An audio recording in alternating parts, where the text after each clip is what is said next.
En 2024, la place Vodun Dagbe Clonon Ronto a été complètement rénovée. C'est l'association Wadada Bénin qui a lancé ce projet avec l'aide de la mairie de Porto-Novo et de ses partenaires.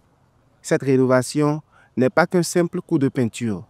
C'est un grand projet qui a pour but de protéger le patrimoine de la ville en restaurant petit à petit les 40 places Vodun qui sont importantes pour les rituels à Porto-Novo. L'objectif est de redonner de l'importance à ces lieux qui sont souvent oubliés. Pourtant, ils sont essentiels pour l'histoire et la spiritualité de la ville. Grâce à cette rénovation, cette place est devenue un site touristique. D'accord? Et les touristes viennent pour découvrir les pitons royaux qui sont adorés, qui sont vénérés par les peuples de Houeda, les Houedanos. Au centre de la place rénovée se trouve le temple Vodun Dagbe Clonon. Ce lieu sacré abrite des pitons royaux qui sont des animaux sacrés très importants pour les peuples du royaume Houeda.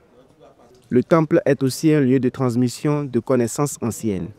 Les visiteurs peuvent y découvrir les différentes divinités du Vodun ainsi que les histoires des familles et des lignées associées à cette place. Nous faisons la prière le jour du marché de Diara qui fait Kpeto. Après, nous faisons différentes formes de cérémonies et de libations. Porter le python au cou n'a rien à voir avec les ténèbres. C'est le symbole de la force et la victoire dans la vie. Il incarne la suprématie, c'est une divinité protectrice de l'être humain que nous sommes. Il combat le mal et nous donne la bénédiction. Je suis à la fois très honoré par l'histoire que porte ce lieu, mais quand même, j'ai quand même un peu peur. Parce que après tout, c'est un serpent que je porte au cou.